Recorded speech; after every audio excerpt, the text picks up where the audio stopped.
के संबंधों में जो तुम ममता कर बैठे हो, यही अज्ञान तुम्हें जला रहा है, तुम्हारी दुर्गति कर रहा है।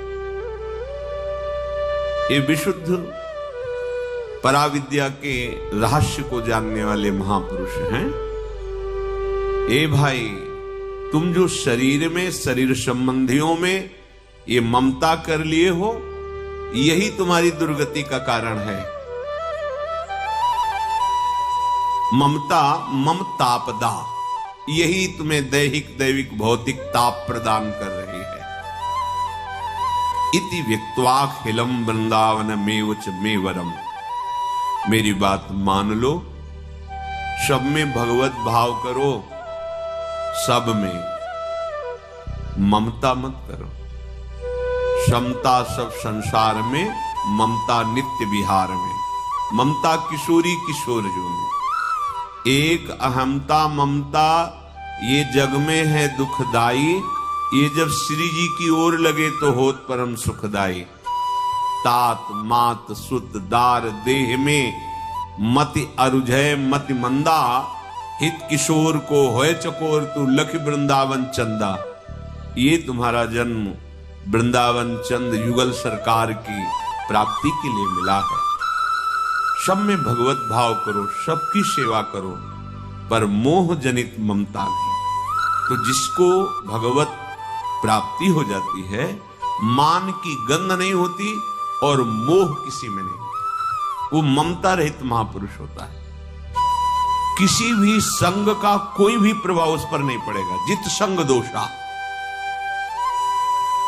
चाहे जितनी प्रतिकूल परिस्थिति, प्रतिकूल व्यक्ति, प्रतिकूल वस्तु हो, या अनुकूल परिस्थिति, अनुकूल व्यक्ति, अनुकूल वस्तु हो, उसके हृदय में कोई हलचल नहीं होगी।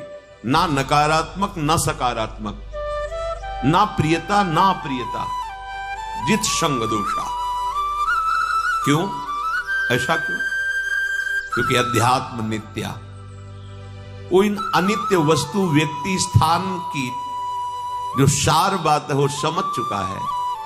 एकमात्र भगवान सत्य है। ये व्यवहार का जो उत्तम अधम, प्रिय अप्रिय, अनुकूल प्रतिकूल, उष्णता शीतलता, निंदा स्तुति, ये सब मायाकृत है। तत्व का अनुभव होने के बाद उसमें किसी से न मान की चाह, ना किसी से मोह और ना किसी का प्रभाव। जित संग दोषा, एक रस स्थिति। क्योंकि अध्यात्म नित्या। अध्यात्म कहते हैं स्वरूप। जो आत्म स्वरूप है,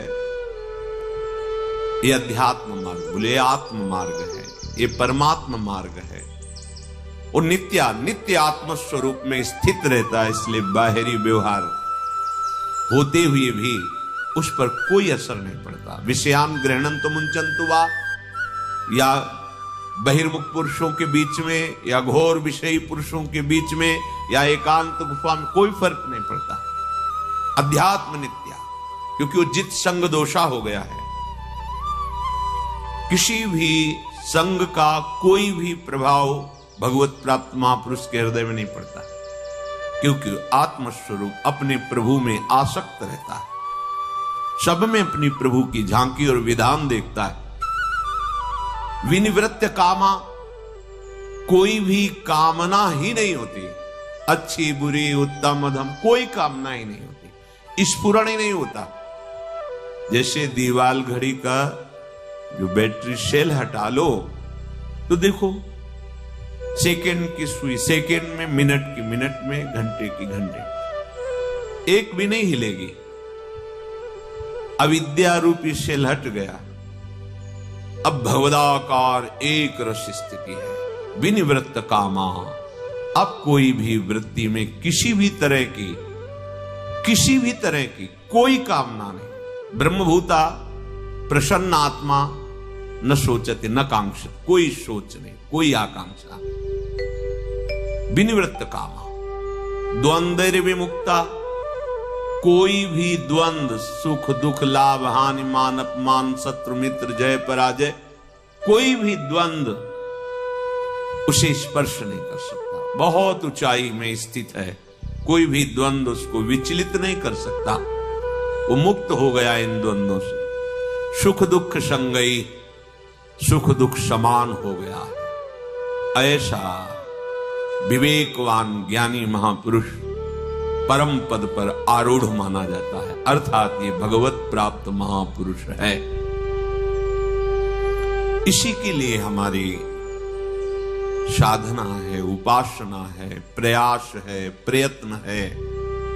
मान रहित हो जाएं, मोह रहित हो जाएं, किसी भी प्रकार के विषय, वस्तु, व्यक्ति, स्थान का हमारे हृदय पर ऐसा प्रभाव न पड़े कि हम अपने सतमार्ग से विचलित हो जाएं। नित्य निरंतर अपने आत्मस्वरूप प्रिया प्रीतम के चिंतन में मगन रहें। अन्य कोई हमारे हृदय में वासना, कामना, स्पृहा, तृष्णा न रह जाए। कोई भी द्वंद्व हमें भगवद विस्मरण की स्थिति में ना ला दे। सावधान रहते, क्योंकि हम उपासक हैं अभी, तो हमको सावधान, कोई भी द्वंद्व भगवद विस्मरण न करा दे। बहुत सामर्थ्य है इन विषयों में, ऐसा मत समझना कि ऐसे साधारण है, नहीं। जिस समय एकाग्रता पूर्वक अपने मन को परमात्मा तत्व में, प्रिया प्रीतम में स्थित करना चाहोगे, उसी समय अंदर की जितनी वासनाएं हैं, अगर सही भजन हो रहा है तो नष्ट होना प्रारंभ होंगी। साथ में उन वासनाओं को बड़ी सुविधा से भोग सको, ऐसी व्यवस्था हो जाएगी। अगर भोग में लग गए तो जो नाश होना प्रारंभ हुआ था वासना का, वो पुनः ज्यों का त्यों और नवीन संस्कार भोगों के और बन गए। कृपा मत मानना कि जो जो हम चाहते थे वो सब प्रभु ने प्रदान कर दिया, नहीं। सावधान हो जाओ। आपको जो प्राप्त करना है उसमें ये बाधा है, तापदा, ये ताप प्रदान करने वाली है। श्रीपाद प्रबोधानंद जी महाराज कह रहे हैं, बड़ा आश्चर्य होता है हमें। इदम महच्छोचनम में महाश्च बत विस्मयः न यद वृंदावनस्थोपि राधा कृष्णो भजेदृशात्। मुझे बड़ा सोचनीय विषय लग रहा है कि इतनी कृपा श्री प्रिया प्रीतम जी ने की कि तुम्हें मनुष्य शरीर दिया। तुम भूले हुए भव प्रवाह में बहते जा रहे थे, भव प्रवाह से तुम्हें रोक करके, मनुष्य शरीर दे करके, अपनी चर्चा सुनवाकर, सतमार्ग का परिचय देकर, उत्साह वर्धन करते हुए तुम्हें सतमार्ग में आरूढ़ कर दिया। इसमें केवल कृपा ही है, तुम कहीं नहीं हो इसमें। अब सोचनी बात यह है, इदम महाच्छोचनम में महाश्च बत विस्मय। मुझे बड़ा आश्चर्य हो रहा है, बड़ा विस्मय हो रहा है, प्रभु की इतनी कृपा होने पर भी तुम्हें वृंदावन लाया गया, प्रिया प्रीतम की चर्चा सुनवाई गई, अध्यात्म का परिचय दिलाया गया, फिर भी तुम प्रेम पूर्वक नयद वृंदावनस्थोपि राधा कृष्णो भजेदृशात्, परम सुख परम रस प्रदान करने वाले श्यामा श्याम का फिर भी भजन नहीं कर रहे। बड़ा आश्चर्य, बड़ा विस्मय हो रहा है। तुम्हारे ऊपर इतनी कृपा है फिर भी तुम समझ नहीं पा रहे। ये देखो, बहुत ध्यान देने योग्य महापुरुषों के वचन हैं। कितना दुर्लभ है सतमार्ग का श्रवण करना। हम प्रायः वही सुनना चाहते जिससे हमारी कामनाओं की पूर्ति हो जाए, देखने को मिलता है। आप प्रिया प्रीतम के प्रेम की प्राप्ति और भगवत तत्व बोध की प्राप्ति की बात कहो, 2 4 5 राजी सुनने में। ये करो तो धन मिलेगा, ये करो तो पुत्र मिलेगा, ये करो तो विघ्न नष्ट हो जाएंगे, तुम्हें बड़ा भोग मिलेगा, ये करो तो ऐसा हो जाएगा। सब राजी हैं, सब। बस हमारे विघ्न मिटा दो, हम स्वतंत्र होकर खूब एक बार संसार के सब भोगों को भोग ले। अरे पहली बार नहीं, करोड़ों बार ये बात तुम्हारे मन में आई है और करोड़ों बार प्रभु ने वो बात तुम्हें पूरी की कि देख ले, पर फिर शरीर टिकाऊ तो है नहीं, दूसरा शरीर मिला फिर वही कामना, फिर तीसरा शरीर फिर वही, इस जीवन में फिर वही कर ले। पूरे के पूरे जीवन मिट्टी में मिलाते चले आ रहे हैं आप। पहला जीवन नहीं है आपका। बड़ी विचित्र माया है, बहुत विचित्र। इसीलिए कह रहे महाशोचनम, केवल शोचनम नहीं, महाशोचनम। ये महान शोचनीय बात है। महाश्चर्य विस्मय, बड़ा आश्चर्य हो रहा है कि प्रभु ने इतनी कृपा कर दी। बड़ा सच्ची बात, सच्ची बात। एक सीमा में तुम्हें घेर दिया गया, तुम देख नहीं सकते, तुम भोग नहीं सकते। जबरदस्ती तुम्हें भगवत प्राप्ति के लिए प्रभु ने घेर दिया। अब वो अपना अधिकार ही छीन लेता है। आप हम पर शासन ही नहीं कर सकते। मैं चला क्योंकि मैं स्वतंत्र भोग। उसको लगता है मेरा जीवन व्यर्थ जा रहा है, यौवन अवस्था व्यर्थ जा रही है, कोई भोग नहीं भोग पा रहा हूं। महाशोचनम, महान शोचनीय बात, नहीं समझ पा रहा। ये मुझे बड़ा आश्चर्य लग रहा है कि तुम्हें सत्संग मिला, वृंदावन धाम आए। ऐसा नहीं कि बुद्धि तुम्हारी समझ नहीं रही। सत्य वस्तु, ये जो निंदा करते हैं ना, ये भी समझते हैं, पर वो इतनी विषयी मलिन हृदय हो गए हैं कि उत्साह नहीं रह गया कदम रखने का परमार्थ में। तो परमार्थ के पथिकों की निंदा करके अपने हृदय की तसल्ली करते हैं। वो सत्य वस्तु को जानते हैं तभी उनको द्वेष हो रहा है। ऐसा नहीं कि बिल्कुल नहीं जानते। राग होने पर ही द्वेष होता है। जो प्रशंसनीय है उस पर ना चलने के कारण उसकी निंदा होती है। कोई वस्तु हमें ना मिल रही हो तो फिर हम तसल्ली करने के लिए उसकी निंदा करते हैं। अंगूर खट्टे हैं, हमारे पकड़ में आने वाले नहीं, खट्टे हैं। यद्यपि वो बहुत रसीले और मीठे, पर हमारी छलांग नहीं वहां तक पहुंचने की, तो हम निंदा करके तसल्ली करते हैं। इसका मतलब वो जानता है पर मानता नहीं है। जैसे दुर्योधन भगवान से कह रहा है, मैं बहुत अच्छी तरह से धर्म को जानता हूं पर मेरी इसमें रुचि नहीं, और अधर्म को जानता हूं पर उसमें मेरी रुचि है।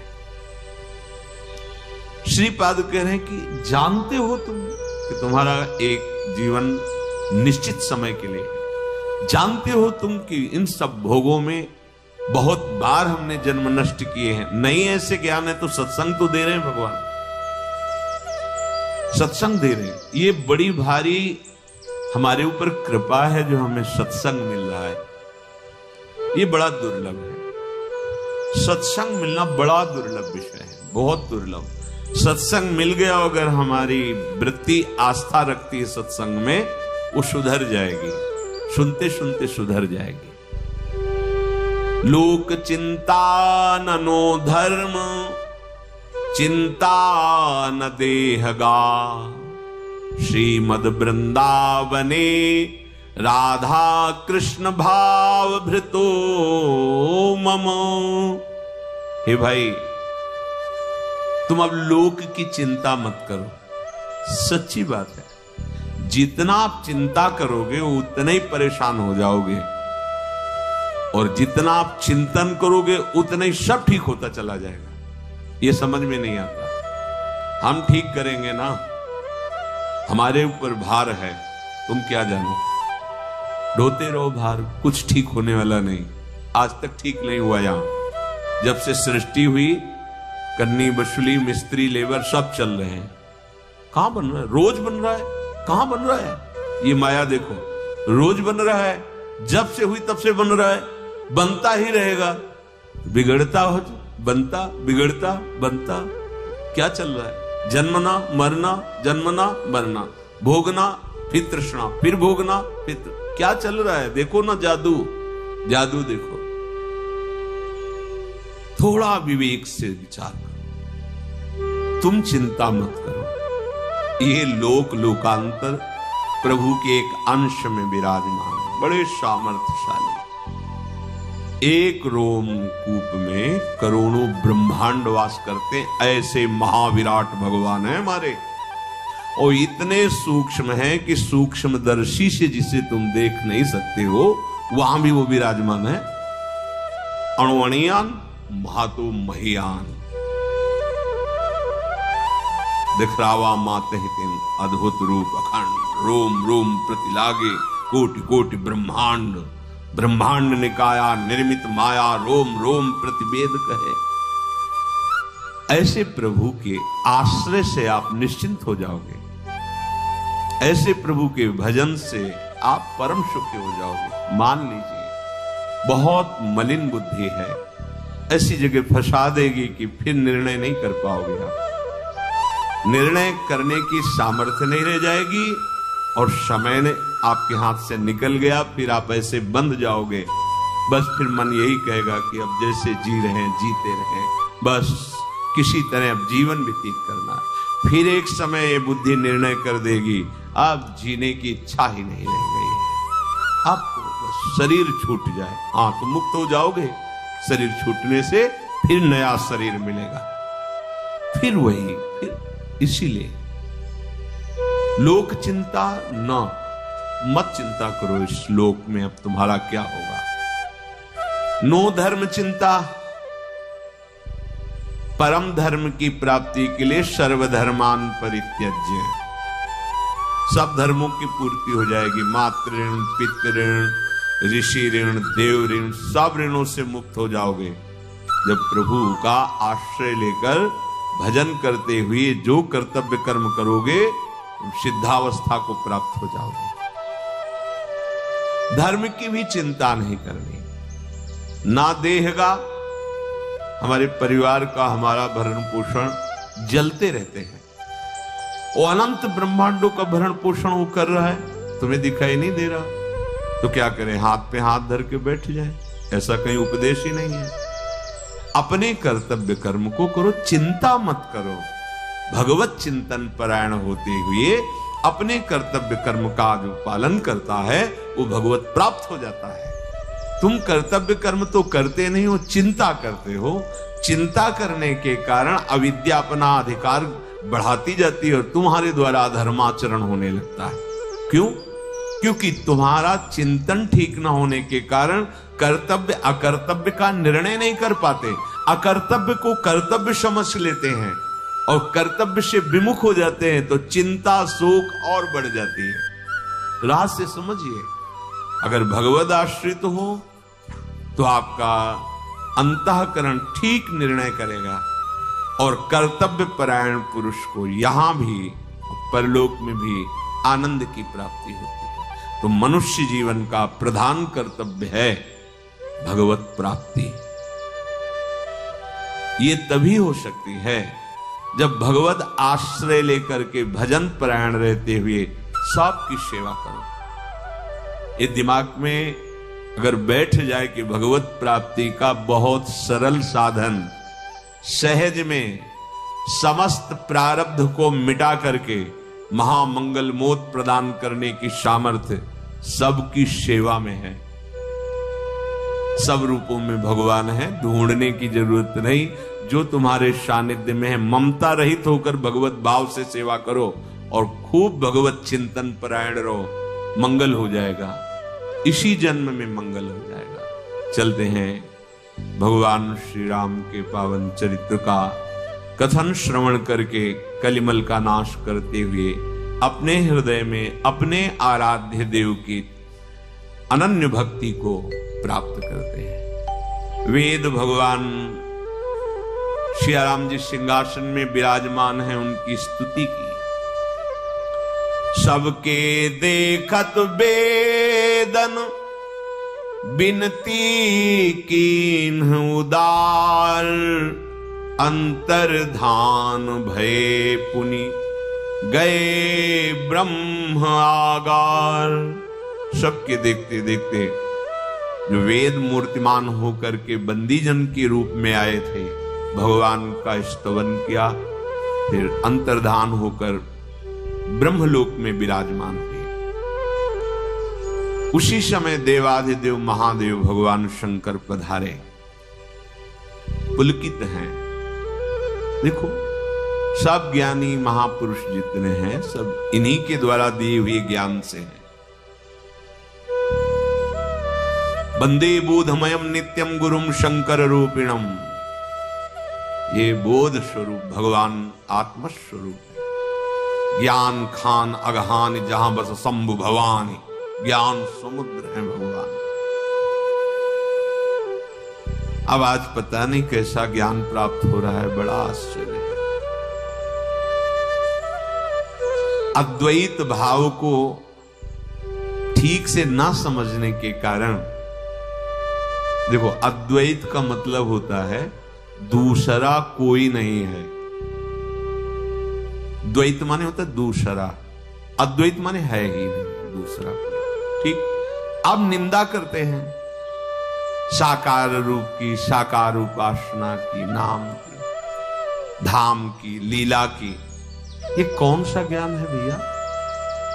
वेद ही तो उस परम तत्व का वर्णन करते हैं और मूर्तिमान वेद होकर भगवान का स्तवन कर रहे हैं। श्रुतियां ही यहां की गाय बनी ही आकर के।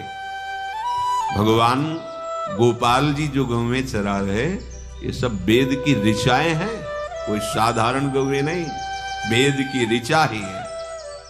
जे ब्रह्म अदमद्वैत मनुभव गम्य मन पर ध्यावही, ते कहूं जानहु नाथ हम, तब सगुन जस नित गावही। वेद के ये ब्रह्म जन्मा है, अद्वैत है, अनुभव में आता है, मन से परे है, ऐसा हम भी कहते हैं, ऐसा हम भी जानते हैं। किंतु नाथ आपके सगुण साकार रूप में हम आसक्त हैं और इसी का यश गान करते हैं। वेद अद्वैत कोई है ही नहीं दूसरा, तो निंदा किसकी करें? वो अज्ञानी है, चाहे जहां से बोले बैठ के। अगर किसी की निंदा है तो देखो, बिल्कुल सरल भाषा में बता रहे हैं, बिल्कुल सरल भाव में। अपने प्रभु अपने आप से अपने आप में खेल रहे। 3 प्रकार का खेल हो रहा है, सृजन, पालन और विनाश। किसका? अपने आप से अपना सृजन, अपने आप से अपना पालन और अपने आप से अपना लय। ये बोध जिसको हो गया, किसकी निंदा करेगा? किसकी निंदा करेगा? अब ये बोध हो गया तो जीवन मुक्त महापुरुष हो गया, और ये नहीं हुआ तो अधूरा है। जितना ये छलकन है ये अधूरे पे होती है। छूछी आधी गागर जो है ना छलकती है, गंभीरता तत्वबोध से प्राप्त होती है। कोई दूसरा नहीं, कोई दूसरा नहीं। इसे और नीचे उतार के एक बहुत बड़ा महल है, घर है, जिसमें सहस्त्रों कमरे हैं। उस पिता के सहस्त्रों विचारधारा वाले, सहस्त्रों भाव वाले बालक हैं। सब अलग अलग हो गए हैं, सब अपने अपने कमरे को अपना मानते हैं, लेकिन है कौन? उसी पिता के पुत्र हैं, उसी का महल है, और अपना अपना अधिकार करके एक दूसरे से लड़ते हैं। मेरा कमरा अच्छा, तुम्हारा कमरा ठीक है, ये इतनी मेरी जगह उतनी। और उस पिता को देख के हंसी आती कि बावरे तेरा क्या है, तू भी मेरा है, ये भी मेरा है, तो काहे को लड़ रहा है? ऐसे जितने धर्म हैं, जितने धर्म का पालन करने वाले हैं, सब एक ही पिता के अंश हैं। चाहे अंग्रेजी में, चाहे उर्दू में, हिंदी में, संस्कृत में, विविध भाषाओं में, सब भाषाएं उसकी, सब भाषा बोलने वाले उसके, सब आराधनाएं उसकी। हाँ, बड़े आचार्य रूपों में हर धर्म के बड़े महापुरुषों की वाणी पढ़ के देख लो, एक ही मिलेगी, चाहे संस्कृत से लिखी हो या उर्दू से लिखी हो या अंग्रेजी से लिखी हो या हिंदी से लिखी हो, चाहे पदों के रूप में हो, चाहे ऐसे। बीच में हम अज्ञानी जन अपनी भावनाओं को ना थोपे और उसी स्थिति से चले जो आचार्यों की वाणी, तो एक ही नजर आएगा, दूसरा कोई नजर नहीं आएगा। हम अपने अज्ञान को थोप करके बीच में मेड़ बनाकर झगड़ा, निंदा, अपमान, ये भगवत मार्ग में ऐसा नहीं, ऐसा बिल्कुल नहीं है, बिल्कुल नहीं है। जो ऊंची कोटि के महापुरुष हुए हैं, चाहे जिस मार्ग में हुए हो, जब उनसे बात हुई है तो हम जो गीता से बोले हैं वही वो अपनी वाणी से बोले, अपने ग्रंथ से बोले, इतना भी अंतर नहीं। ये जो हम अपनी वासनाओं को उपासना में थोपते हैं, फिर जो मनमानी करते हो, कहते हैं हमारा धर्म कहता है, तो आचार्य वाणी जो उच्च कोटि के महापुरुष हुए, किसी भी धर्मावलंबी महापुरुष अपने आचार्य वाणी को, गुरु वाणी को पढ़ करके देखे। जो गुरुदेव जिस महामहिम संप्रदाय धर्म की ध्वजा को फहराने के लिए प्रकट हुए, उनकी वाणी को पढ़ के देखे तो सब एक ही परमात्मा का वर्णन कर रहे हैं, चाहे जिस भाषा में कर रहे हैं। ये हमारा अज्ञान है, हम अपने अज्ञान को दूर करें, दूसरा कोई नहीं है। बड़ा विचित्र खेल है, हम अपने धर्म को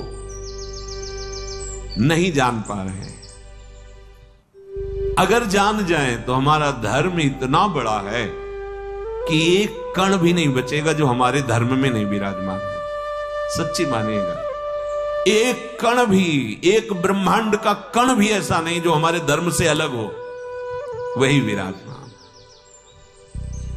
बस समझ की बात है, समझ नहीं ठीक है तो अपने अपने कमरे को अपना अधिकार मानकर और एक दूसरे से झगड़ा, निंदा, स्तुति, वही अपने आप की रचना, अपने आप से अपने आप का पालन और अपने आप से अपने आप का लय। सच्ची बात, सत्य विषय यही है। कहीं किसी से कुछ झगड़ा, झंझट, निंदा, स्तुति, इसका कोई भी परमार्थ निरूपण आप श्रीमद् भागवत में पढ़ना, कोई नहीं है, कहीं कोई नहीं जिसकी निंदा की जा सके। इसलिए ये बड़े बड़े जो गुरुजन महापुरुष जिस मार्ग में चले, हमें उसी में चलना चाहिए। ये जो हम मनमानी करते हैं और सोचते हैं कि एक सीमा वाले नाम को उच्चारण करके धर्म की भावना से दूसरे को दुख पहुंचाना, निंदा करना, हिंसा करना, और फिर सोचते हैं कि इससे हमारे आराध्य देव प्रसन्न हो जाएंगे, तो मुझे लगता है अभी थोड़ा समझ ठीक करने की जरूरत है। क्योंकि जिनको तुम अपमानित कर रहे हो आराध्य देव ही है, उनमें आराध्य देव ही विराजमान। जिनको तुम प्रसन्न करना चाहते हो उन्हीं की तुम निंदा कर रहे हो। ऐसा कभी नहीं हो सकता कि किसी को दुख देने वाला, किसी को नाना प्रकार की निंदा आदि करने वाला अपने आराध्य देव का लाडला हो जाए। ऐसा जो लात मारी रावण ने, तो महादेव जी कैलाश से बोल पड़े, उमा संत कई यही बड़ाई, मंद करत जो करे भलाई। वो मंद कर रहा है और ये उनका भलाचार है। आचार्य महाप्रभु हरिवंश चंद्र जी के लिए सेवक जी महाराज लिख रहे हैं, करत जे अनसहन निंदक तिनहु पे अनुग्रह कियो। और महाप्रभु स्वयं कह रहे हैं, देखो संत है, सद्गुण संपन्न है, तो हमारी बुद्धि तो मानी जाएगी कि भक्त है भगवान का, नमन। लेकिन महाप्रभु आदेश कर रहे हैं, ये क्रूरा, क्रूरा माने निर्दयी से निर्दयी आदमी, अपि पापिनो, बड़ा श्रेष्ठ पापी, मतलब बड़ा पापी, नच सताम संभाष्य, संत पुरुषों के बात करने योग्य भी वो व्यक्ति नहीं है, दृश्या से देखने योग्य भी नहीं है, फिर भी वो मेरे राधा वल्लभ लाल है, ऐसी मेरी दृढ़मति। आप पढ़ो आचार्य वाणी, किसी भी महापुरुष की वाणी पढ़ के देखो, भगवान शंकर ज्ञान समुद्र है। कहां है? अयोध्या में रघुनाथ जी, सियाराम जी विराजमान सिंहासन पर स्तवन कर रहे हैं भगवान शिव। आज हमारा पता नहीं कौन सा ज्ञान होता है कि भगवान की निंदा, भगवान के नाम रूप की निंदा, बचो कलयुग की इस मलिन चाल से, नहीं हो पाएगा।